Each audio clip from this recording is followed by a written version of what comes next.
Press the bell icon of the ePathshala channel and never miss another update.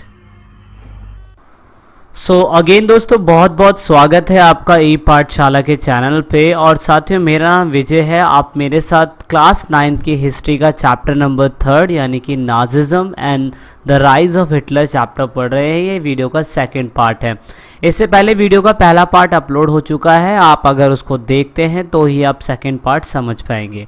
अब इस history के अंदर हम पूरी तरीके से आज का टॉपिक जो कवर करेंगे वो देखेंगे कैसे हिटलर का उदय होता है और उसके पीछे रीज़न क्या है।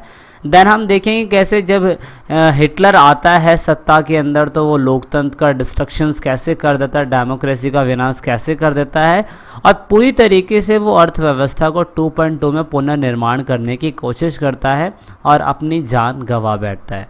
तो दोस्तों ये पार्ट वीडियो का सेकंड इसलिए इम्पॉर्टेंट है क्योंकि पूरी तरीके से मैं इसमें आपको हिटलर के उदय के बारे में बताऊंगा और हिटलर का उदय क्यों हुआ उसकी बैकग्राउंड स्टोरी आपको वीडियो के पहले पार्ट में मिल जाएगी।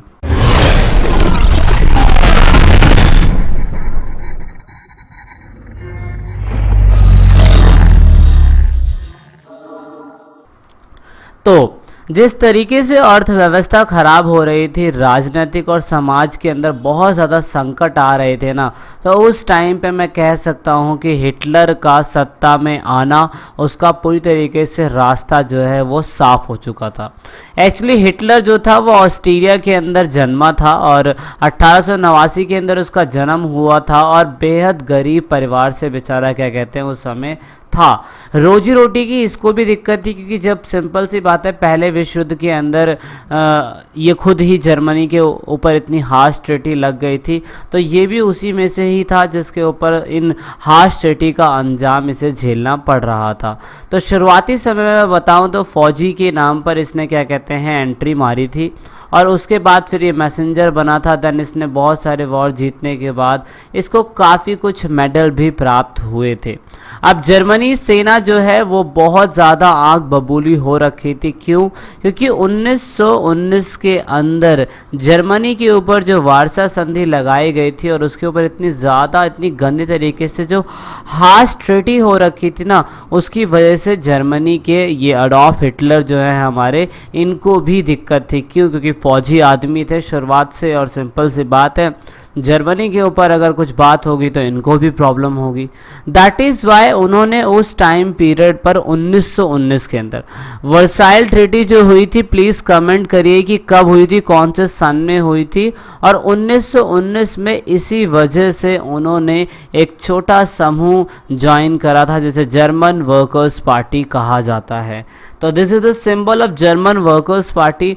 उन्होंने कहा भाई जर्मनी के वर्कर्स के लिए कुछ काम करना पड़ेगा। दैट इज़ वाई इस संगठन का नाम धीरे धीरे बदलता गया और इसका पूरी तरीके से नाम बदलकर नेशनल सोशलिस्ट पार्टी रख दिया गया। नेशनल सोशलिस्ट पार्टी या नाजी पार्टी दोनों के नाम से जाना जाता है। इसके ये मेंबर आपको दिखाई दे रहे हैं और ये सिंबल आपको दिखाई दे रहा है। यानी कि पहले इसका नाम था वर्कर्स पार्टी, फिर इसका नाम बना राष्ट्रवादी सोशलिस्ट पार्टी, फिर बाद में इसी का नाम नाजी पार्टी पड़ गया।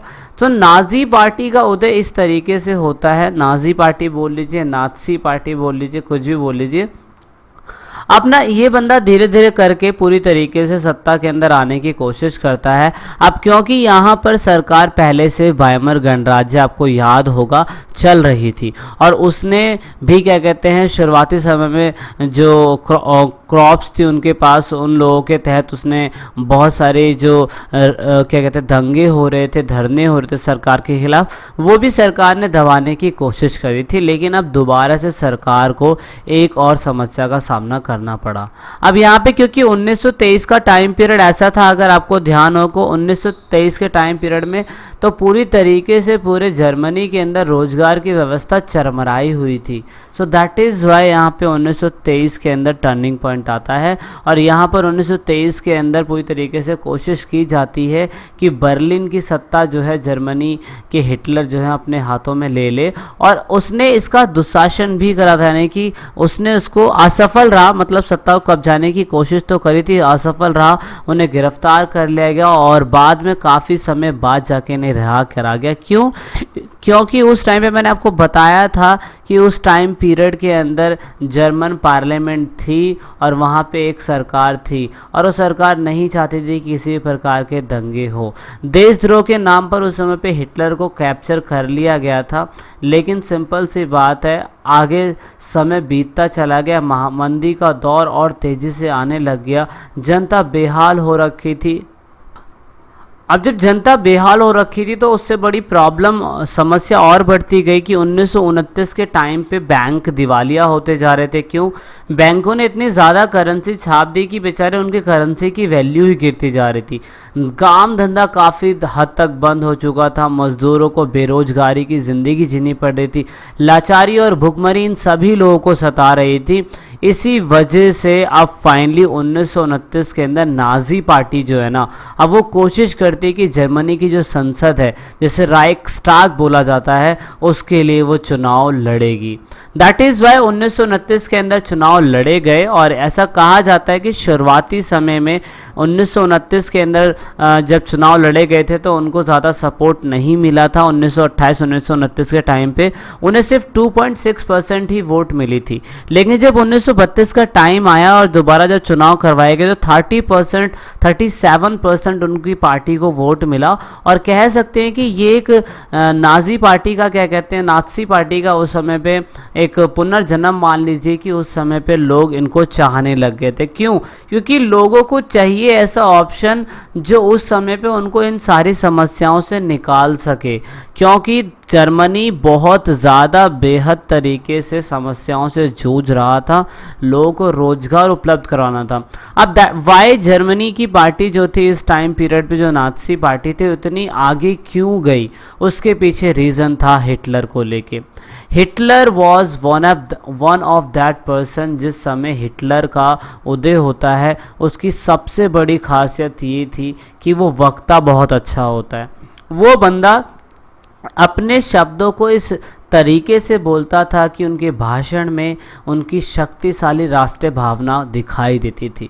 उसने क्लियर कट अपने भाषणों के अंदर ये बोला हुआ था कि जिस तरीके से जर्मनी के अंदर नाइंसाफ़ी हुई है, उनके साथ जिस तरीके से क्या कहते हैं, जर्मनी को ज़बरदस्ती जो वर्साइल की ट्रीटी है उसके करने के लिए उनको, क्या कहते हैं, बाध्य करा गया, दिक्कत का सामना करना पड़ा। उनने, उसी बंदे ने उस सभी लोगों के सामने वादा करा कि वो सभी को रोजगार देगा, नौजवान लोगों को, क्या कहते हैं, उस समय पे जो रोजगार नहीं मिल रहा वो रोजगार देने की कोशिश करेगा, वगैरह वगैरह, बहुत सभी, मतलब युवा का विकास करेगा, रोजगार का वादा करा उसने। और उसकी स्पीच इतनी ज़्यादा ब्लंडर, कह सकता हूँ मैं, इतनी ज़्यादा बवंडर हो सकती थी कि लोगों के मन में उसके प्रति, जर्मन के नाजीवाद, नाजी पार्टी का जो हेड था उसके प्रति इतनी ज़्यादा, मतलब फेमस हो गया कि भाई उसको लोग भगवान मानने लग गए। अब हिटलर की खासियत पता क्या थी? हिटलर की खासियत ये थी कि हिटलर शुरुआती समय से ना राजनीति की एक नई शैली को जानता था। राजनीति की नई शैली का मतलब ये होता है कि हिटलर को पता था कि जितना ज़्यादा दिखावा किया जाएगा लोग उतने ही ज़्यादा, क्या कहते हैं, उनको पसंद करेंगे।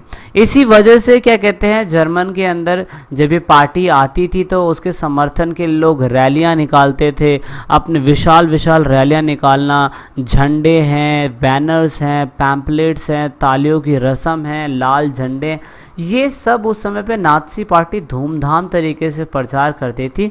और सिर्फ ये कहने का तरीका यही होता था कि वो जर्मन के अंदर हिटलर को एक मसीहा, एक रक्षक के रूप में लोगों के सामने पेश करना चाहते हैं। क्यों? क्योंकि जर्मनी की जो लोकल गवर्नमेंट थी, जो उस समय पे वाइमर गणराज्य के अंदर सरकार चल रही थी, वो जनता के लिए सही तरीके से उनकी उम्मीदों को पूरा नहीं कर पा रही थी। इवन उन्होंने कोशिश तो करा था, लेकिन उन लोगों ने मार्क, यानी कि जिस समय पे उन लोगों ने करेंसी छापी, उन्होंने इतनी बड़ी मात्रा में करेंसी छाप दी कि आप यकीन नहीं मानेंगे कि उनकी करेंसी की वैल्यू ही पूरी तरीके से गिरती जा रही थी।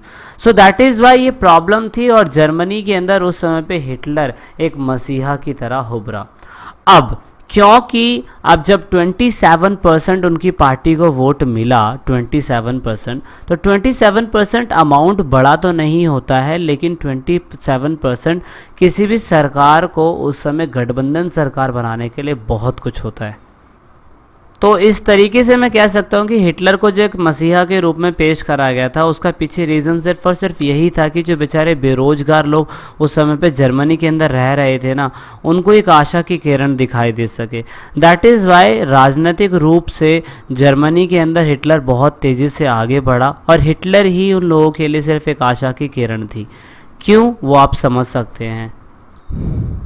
तो स्टार्ट करते हैं 2.1 से। अब ये पॉइंट आप समझने की कोशिश ये करिए, क्योंकि आप सभी को पता है कि नाजी पार्टी को 1932 के चुनाव में 27% सीट मिली थी। सो दैट इज़ वाई 30 जनवरी 1933 के दिन, उस समय पे जो अपोजिशन सरकार चल रही थी, उसके अंदर जो भी राष्ट्रपति थे उन्होंने 30 जनवरी 1933 के दिन राष्ट्रपति हिंडनबर्ग, इन्होंने हिटलर को ये कहा कि आपको क्या कहते हैं, आप हमारी पार्टी के साथ गठबंधन सरकार बना लीजिए। हिंडनबर्ग ने क्या कहा कि आप हमारी पार्टी के साथ गठबंधन सरकार बना लीजिए। क्यों? क्योंकि उस टाइम पीरियड पे नाजी पार्टी को उस समय पे क्या कहते हैं, एक मौका मिला हुआ था कि 20% सीट उन्हें मिली हुई थी। सो दैट इज़ वाई उस समय पे हिटलर को ये मौका दिया गया कि आप चांसलर बन सकते हैं। चांसलरशिप यानी कि प्रेसिडेंट, लगभग प्राइम मिनिस्टर जितनी ही पावर होती है किसी कंट्री के अंदर, वो बनाने के लिए उस समय पे इनको पूरी तरीके से एक ऑफर करा गया। तो आप देख सकते हैं कि इस तरीके से जब क्या कहते हैं उन्हें मंत्रिमंडल के अंदर इतना बड़ा सर्वोच्च जो क्या कहते हैं स्थान मिलने जा रहा था, तो हिटलर के लिए बहुत इनक्रेडिबल बात थी। हिटलर ने लोकतांत्रिक शासन की संरचना को ध्वस्त करना वहीं से शुरू करा। क्यों? अब मौका कैसे मिलेगा, हम वो समझने की कोशिश करते हैं। अब क्योंकि गठबंधन सरकार बन रही थी पॉल वॉन हिंडनबर्ग के साथ, और हिंडनबर्ग ने उन्हें कहा था कि आप चांसलरशिप ले सकते हैं, और ऑफर किसने करा? ऑफर करा प्रेसिडेंट हिंडनबर्ग ने। क्यों? क्योंकि वहाँ पे उस समय पे नाज़ी पार्टी लोगों के लिए लोकप्रिय बनी हुई थी और वही एक आशा की किरण थी। सो दैट इज़ वाई उस टाइम पीरियड पे चांसलर की पोस्ट पे हिंडनबर्ग के द्वारा हिटलर जी जो हैं वो उस पोस्ट पे आते हैं।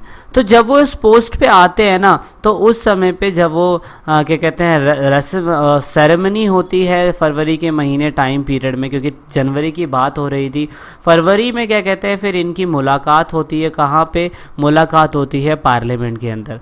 अब जिस समय फरवरी के अंदर जर्मन की जब पार्लियामेंट के अंदर जब इनकी बैठक होनी होती है, मीटिंग होनी होती है, उसी दिन प्रॉब्लम क्या होती है? उसी दिन प्रॉब्लम ये होती है कि राइक्सटाग के अंदर फायर यानी कि आग लग जाती है रहस्यमय तरीके से।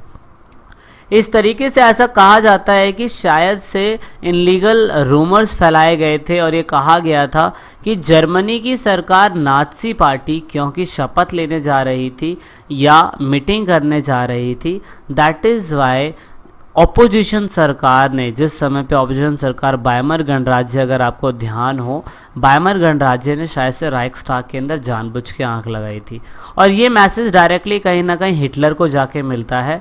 दैट इज़ वाई हिटलर ने उस समय पे फायर ब्रिगेड बुलाई, और फायर ब्रिगेड बुलाने के बाद इसको आग बुझाया, एंड देन उसी समय पे उन्होंने एक अग्नि अध्यादेश जारी कर दिया। अग्नि अध्यादेश आपको दिखाई दे रहा है, थोड़ा सा ये जर्मनी लैंग्वेज के अंदर लिखा हुआ है, लेकिन एक ऐसा इशू था उस समय पे, एक ऐसा नोटपैड साइन करा गया, किसके थ्रू? राष्ट्रपति हिंडनबर्ग के थ्रू, और यहाँ पे जर्मन के जो काउंसलर बनने वाले थे उनके थ्रू। इन दोनों ने साइन करा और ये कहा कि अब से क्या कहते हैं पूरी तरीके से सिचुएशन ऐसी हो रखी थी कि अब ना पूरी तरीके से जो पार्लियामेंट का हक होगा वो जर्मन के हाथों में, यानी कि जर्मन की पार्टी के हाथों में चला जाएगा। तो इस तरीके से बायमर गणराज्य को इसका दोषी ठहराया गया। बायमर जो सरकार थी वहाँ पे जो पहले चल रही थी, जो सबसे पहले जर्मनी के अंदर थी, उसको इसका दोषी ठहराया गया, और उसी टाइम पे जब ये लेटर साइन करके लोगों को दिया गया और बताया गया कि अब से कहीं पे भी लोगों को क्या कहते हैं किसी भी प्रकार का अधिकार नहीं मिलेगा। तो नागरिक अधिकार का निलंबन उस टाइम पे ख़त्म कर दिया गया, अब सस्पेंड कर दिया गया। क्यों? क्योंकि देश की संसद यानी कि जर्मन की पार्लियामेंट के अंदर आग लगी है, और इसका मतलब हिटलर की बदनामी है। दैट इज़ वाई हिटलर ने कुछ टाइम पीरियड के लिए नागरिक के अधिकारों के ऊपर पाबंदी लगा दी, और जब नागरिक के अधिकारों के ऊपर पाबंदी लगा दी तो उसने अब कोशिश करी कि जितने भी कम्युनिस्ट जो उसके दुश्मन थे उसको ढूंढ ढूंढ के निशाना बनाया और उनको कॉन्सेंट्रेशन कैंपों के अंदर बंद करना चालू कर दिया। क्यों? क्योंकि अब एक तो लोगों के अधिकार छीन लिए गए हैं, और दूसरी बात यह है कि अब पूरी तरीके से जर्मनी के अंदर जो हिंडनबर्ग है उन्होंने साइन करके बोल दिया है कि अब क्या कहते हैं, जो प्रेसिडेंट है वो ये कह रहे हैं कि अब पूरी तरीके से देश चलाने के लिए हिटलर ही है। और हिटलर ने फिर अपने दुश्मनों को, कम्युनिस्टों को ढूंढ ढूंढ के कंसंट्रेशन कैंप के अंदर डालना चालू करा। कंसंट्रेशन कैंप एक ऐसा कैंप है जहाँ पे बेचारों के साथ बहुत ही बर्बर तरीके से दमन करा जाता है, और उस टाइम पीरियड पे लगभग 5 लाख की आबादी के अंदर आप कह सकते हैं कि काफ़ी 1 लाख से भी ज़्यादा लोगों को उस समय कंसंट्रेशन कैंप के अंदर डाला गया। एंड देन उसी टाइम पीरियड पे हिंडनबर्ग और उसके बाद हिटलर ने मिलकर एक फ़ैसला किया कि जर्मन की सरकार यानी कि अडॉल्फ हिटलर यानी कि नाज़ी पार्टी एक तरीके से विशेष अधिकार अधिनियम पेश करने जा रही है। और वो कब पेश करने जा रही है? जर्मनी के अंदर सरकार बनी, फरवरी के अंदर इन लोगों ने पार्लियामेंट की शासन को भंग कर दिया गया, और मार्च के टाइम पीरियड में, मार्च में इन्होंने क्या करा? मार्च में इनेबलिंग एक्ट पास कर दिया।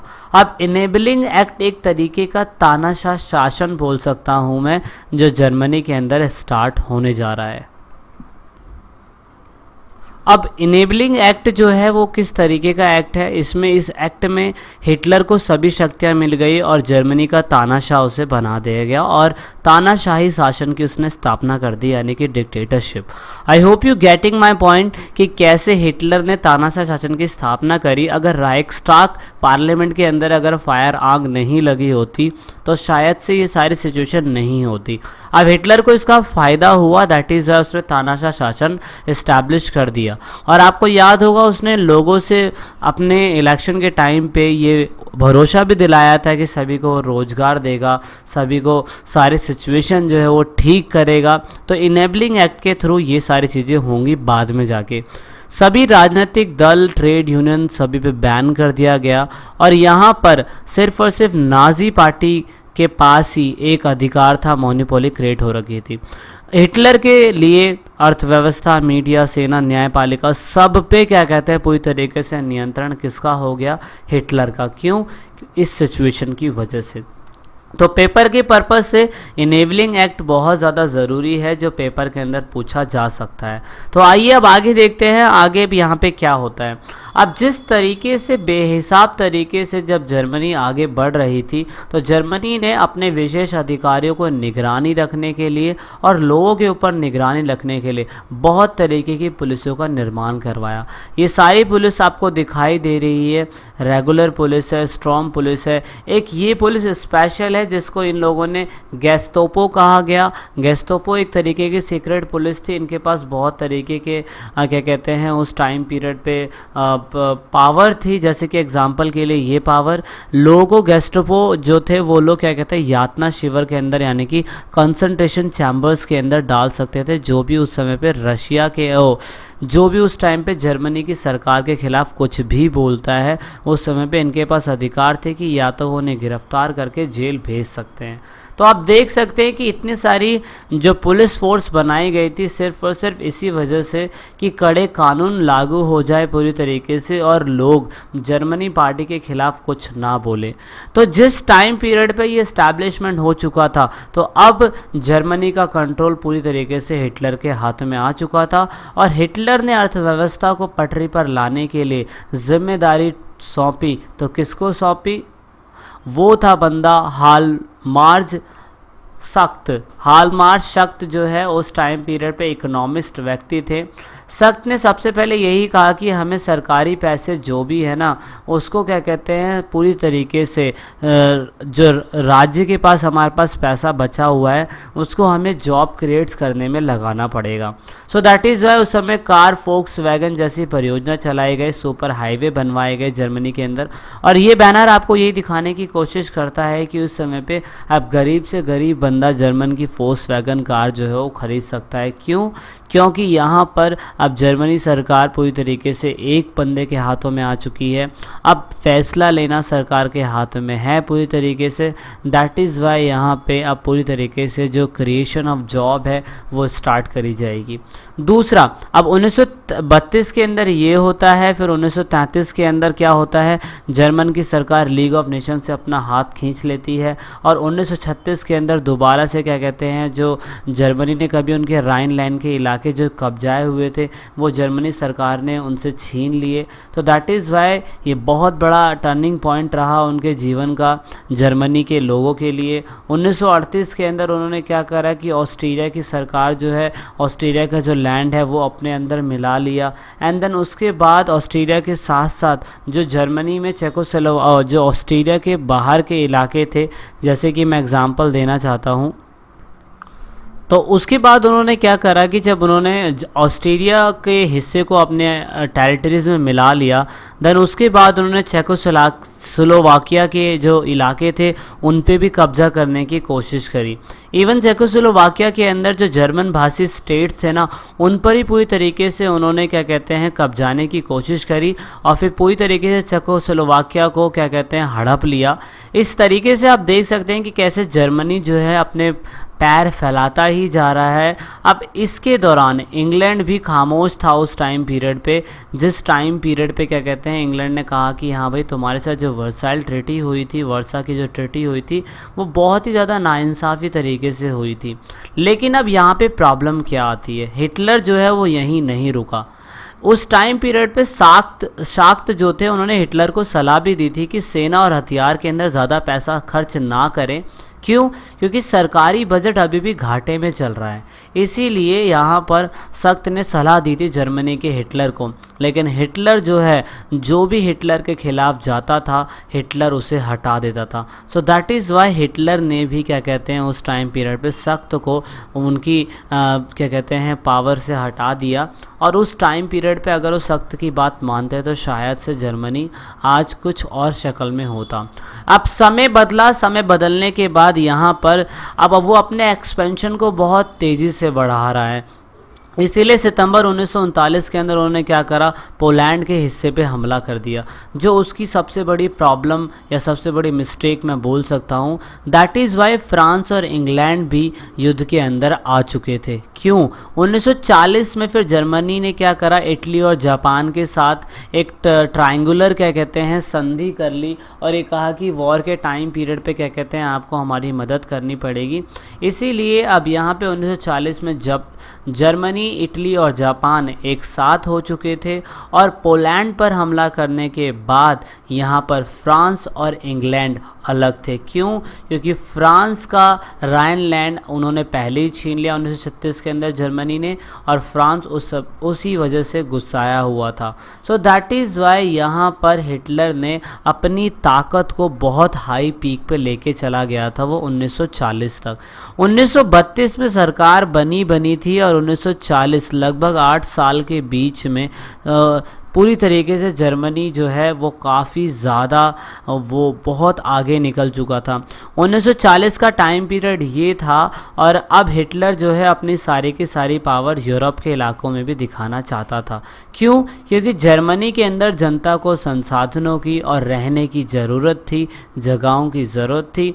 इसीलिए जून 1941 के अंदर जर्मनी ने सोवियत संघ के ऊपर हमला बोल दिया। So this was a turning point of Germany and Soviet संघ। और सोवियत संघ पे जब जर्मनी ने, हिटलर ने इस पे हमला बोला सोवियत संघ के ऊपर, तो वो उनकी ऐतिहासिक बेवकूफ़ी थी। इस वजह से, क्योंकि फ्रांस और इंग्लैंड तो एक साथ वॉर के अंदर थे ही थे, लेकिन अब यहाँ पर जब सोवियत संघ के ऊपर अटैक हो गया तो सिंपल सी बात है सोवियत संघ भी अब अपनी सेना को लेकर जर्मनी के ऊपर चढ़ जाएगा। सो दैट इज़ वाई आप देख सकते हैं कि यहाँ पर जर्मनी का पश्चिमी मोर्चा ब्रिटिश हवाई हमलों से घिरा हुआ था और पूर्वी मोर्चा शक्तिशाली सोवियत संघ के सेना के संपर्क में था। By map you can easily understand कि यहाँ पर जर्मनी का ये इलाका है, जर्मनी यहाँ से यूएसएसआर से घिरा हुआ है और यहाँ से ब्रिटेन से घिरा हुआ है। इस तरीके से मैं कह सकता हूँ कि जर्मनी पूरी तरीके से अब अपने ही गुनाहों की सज़ा झेलेगा। सो दैट इज़ वाई यहाँ पे जर्मनी की सेना जो है पूरी तरीके से हार जाती है और सोवियत संघ की सेना लड़ते लड़ते बर्लिन के बीच में आ जाती है। सो दैट इज़ वाई 3 कंट्रियाँ थी साथ में, ब्रिटिश, फ्रांस और उसके बाद रशिया, सोवियत सेक्टर बोल सकता हूँ मैं। तो आपको ग्रीन के अंदर दिखाई दे रहा होगा ये इलाका फिर बाद में जर्मनी का छीन लिया गया और जर्मनी को छीनने के बाद इलाके को 4 हिस्सों में बांट दिया गया, क्योंकि बाद में अमेरिका भी इसके अंदर आ चुका था। जो आपको ब्लू का इलाका दिखाई दे रहा है वो इलाका फ्रांस ने ले लिया, जो आपको ग्रीन दिख रहा है वो इलाका ब्रिटिशर्स ने ले लिया, जो आपको येलो दिख रहा है वो इलाका अमेरिका ने ले लिया, और जो आपको सोवियत रेड कलर का दिख रहा है वो इलाका सोवियत संघ ने ले लिया। क्यों? क्योंकि जर्मनी उस टाइम के बाद हार चुका था war. So that is why Berlin तक जब सोवियत की सेना आ चुकी थी तो बर्लिन के भी उस टाइम पीरियड पे 4 हिस्से कर दिए गए। क्यों? क्योंकि अमेरिका भी जो था इस टाइम पीरियड में वॉर के अंदर घुस चुका था। अब अमेरिका वॉर के अंदर क्यों घुसा उसके पीछे रीज़न था। अब युद्ध के अंदर अमेरिका की भागीदारी का कोई ज़्यादा क्या कहते हैं बड़ा रीज़न नहीं था, क्योंकि उस टाइम पीरियड पे अमेरिका तो वैसे भी युद्ध से क्या कहते हैं दूर ही भाग रहा था, क्योंकि उसको पता है कि फर्स्ट वर्ल्ड वॉर के अंदर वो वैसे ही फंस चुका है और उसने अपनी अर्थव्यवस्था को काफ़ी ज़्यादा नुकसान भी पहुंचाया था। दैट इज़ है वो आर्थिक समस्या का दोबारा नहीं झेलना चाहता था। लेकिन आपको ध्यान होगा कि जिस टाइम पीरियड पे जर्मनी ने 1940s के टाइम पे उस टाइम पे जर्मनी, इटली और जापान के साथ संबंध बनाए थे। सो दैट इज़ वाई अब यहाँ पर संबंध बनाने की वजह से जिस टाइम पे जर्मनी वॉर के अंदर था तो जापान उस टाइम पीरियड पे बहुत ज़्यादा आगे बढ़ रहा था। तो जापान ने क्या करा था, जापान ने पर्ल हार्बर करके एक जगह थी अमेरिका की, वहाँ पर जापान ने उनके इलाके पे बमबारी कर दी थी। और जब बमबारी कर दी थी उनके इलाके पे तो सिंपल सी बात है फिर अमेरिका शांत नहीं बैठेगा। अमेरिका शांत नहीं बैठा, इसलिए उन्होंने बाद में क्या करा, युद्ध तो लड़ा ही लड़ा, लेकिन बाद में अमेरिका के हिरोशिमा और नागासाकी पर उन्होंने 6 अगस्त और 9 अगस्त के दिन बमबारी कर दी। तो दूसरे विश्व युद्ध के अंदर आप देख सकते हैं कि कितना ज़्यादा नुकसान होता है जर्मनी को।